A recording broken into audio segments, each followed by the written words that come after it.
Rain clung to the windows of Silverfist Dojo like it didn't want to let go. Evening class buzzed with energy, sneakers squeaking, fists thumping pads, laughter bouncing around like coins tossed in a tin. The kind of excitement that comes when people feel untouchable in their safe little world. The back door clicked. Nobody looked at first. Why would they? Another body moving around a gym, nothing special. Then a mop bucket rolled across the polished floor, wheels rattling. Heads turned. Eyes narrowed. Someone snickered. Someone else whispered. A woman in a plain gray hoodie and cheap sneakers moved with the mop like she'd done it 1,000 times. She didn't look like she belonged in a place where bodies slammed and belts mattered. Hair tied low, sleeves tugged down, gaze quiet. You could blink and miss her entirely. That alone bothered some people. "Yo, we cleaning during class now," one of the trainees joked, loud enough for laughs. His name was Tyler, black belt since last year, confidence larger than his discipline. Careful, she might slip in her own mop water. A few chuckles. Not cruel yet, but on the edge of it. The woman didn't flinch. Didn't look up. She pushed the bucket aside and began wiping a corner of the mat, methodical, calm. Like she had time. Like time listened to her, not the other way around. Coach Mori glanced up from correcting a student's form. Something in his gaze stuck on her for a moment longer than normal, just a flicker. He didn't say anything, but he noticed.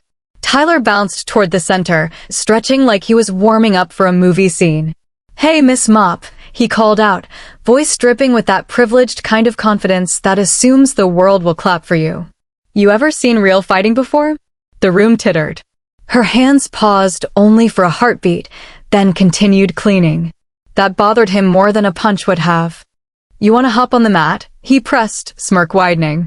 "We can give you a free trial class. Beginner level. Daycare rules." A girl recording for her Instagram whispered, "This is gonna be gold." The woman lifted her head at last.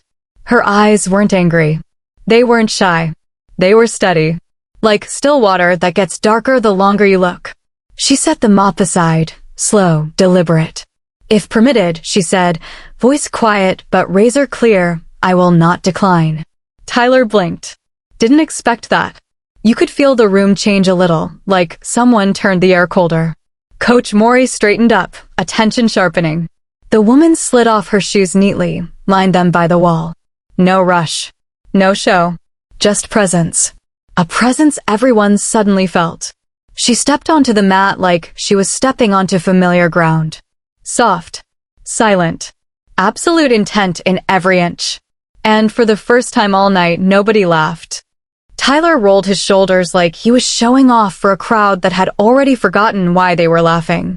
His friends leaned forward, arms crossed, phones out, hungry for humiliation footage. "You good, lady?" he asked. "Don't want to break a nail." She didn't answer. Just faced him, feet light, posture relaxed, but not careless. Mori watched now. Direct, unblinking. Something in his jaw shifted. The timer beeped. Tyler moved first. Basic feint, then a fast jab. Textbook. Flashy. Useful mostly for impressing beginners and Instagram. Her body slipped aside like she was made of air. Tyler blinked. Another punch. Faster. She leaned just enough for it to whisper past her cheek. A kick. High, confident, aimed to intimidate. Her foot slid back. The kick sliced empty space. His smirk faltered like someone flickered the lights. He switched stance, ego pricked. Went sharper. Stronger combos. She never blocked. Never countered. Just moved like she'd memorized his body 5 seconds before he did anything. Someone in the back whispered, "Why is she moving like that?" Silence spread like ink. Tyler swung a spinning back kick, all power, no patience. She ducked, stepped inside his space before he landed, and tapped 2 fingers lightly against his rib. He froze like she'd pressed a trigger. Coach Mori inhaled slow. Recognition. Not dojo technique. Something else. Tyler stumbled back, cheeks hot. "Fight for real," he snapped. "Stop running." The woman tilted her head. Sadness? Pity?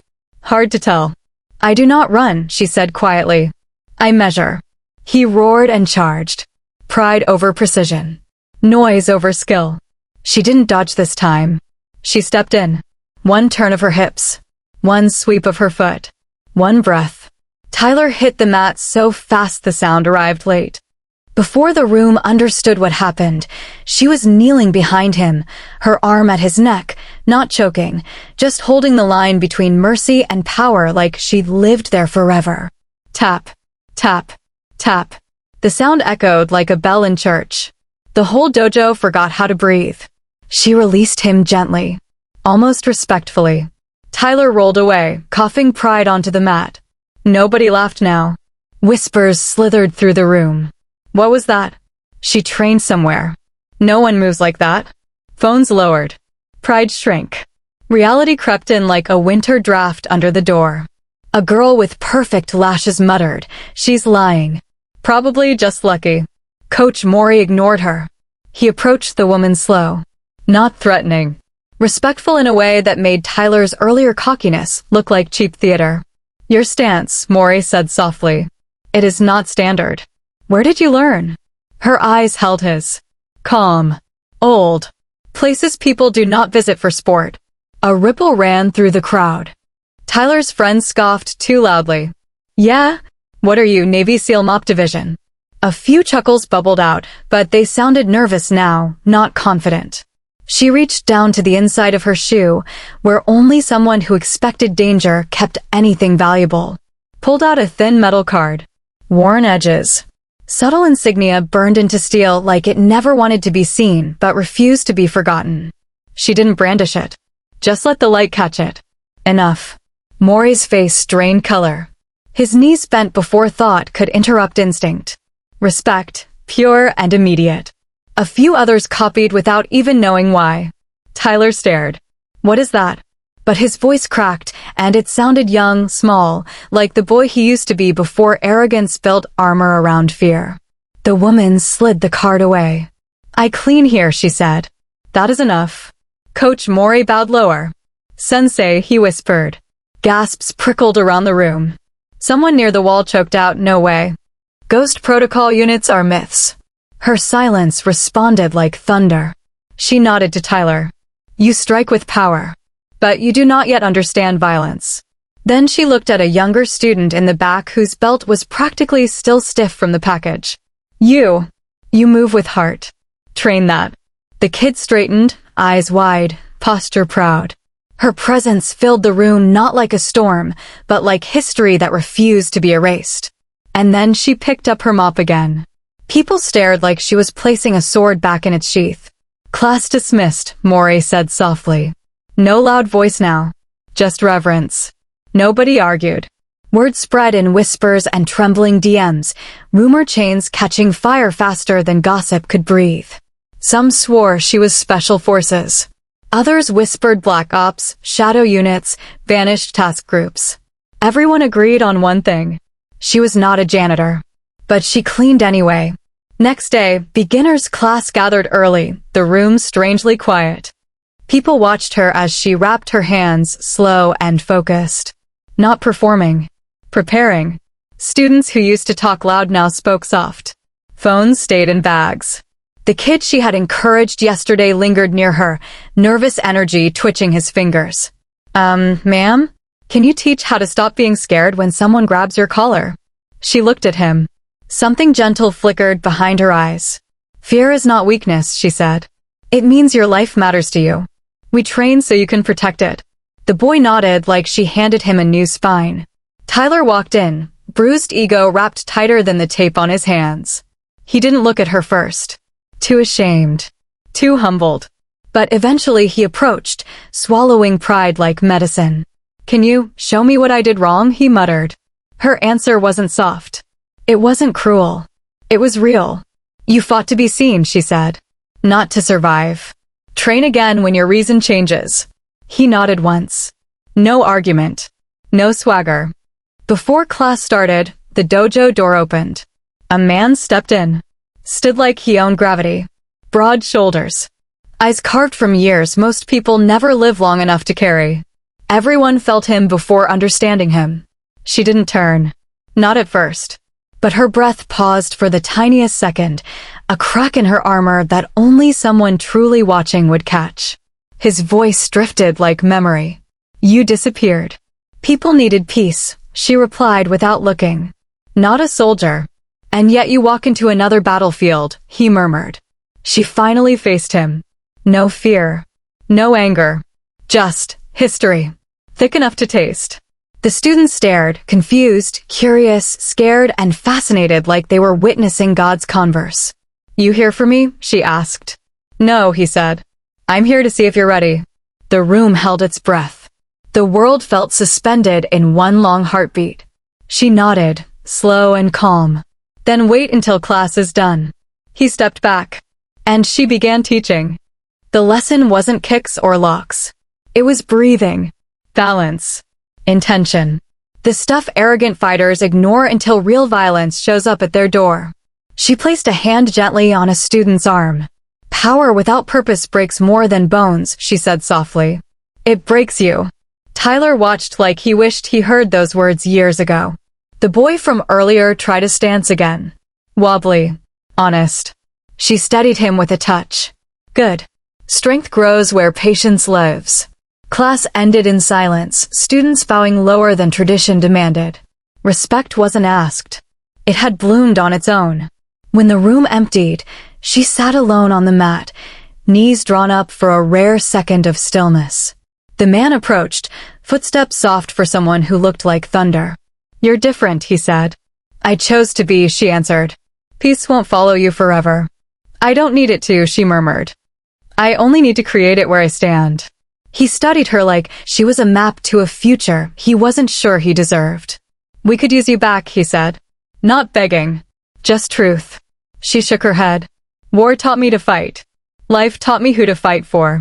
And who is that now? He asked quietly. Her eyes drifted to the mop leaning in the corner. The old bucket.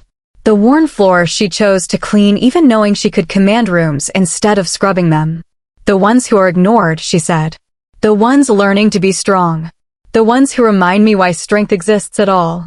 Something inside him loosened, like a knot untied after years of being pulled too tight. You haven't changed, he whispered. No, she said. But my mission has. His voice softened. Then I stand with you. She didn't smile. But the silence between them felt like one. Evening again. Lights low. Students gone. The dojo settled into that sacred quiet only training halls earn. She wrung out a cloth, wiped sweat from the mat with small, steady motions. Coach Mori approached. No ceremony. Just humility. You honor this place, he said. She looked at him, gentle and tired all at once. A clean mat saves as many lives as a good punch, she replied. He bowed. You are welcome here always. She nodded, then continued cleaning like it was a prayer. Outside, the man leaned against the doorway, watching her through the glass. He didn't interrupt. He didn't pity. He simply waited. Not as an officer. Not as someone from another life.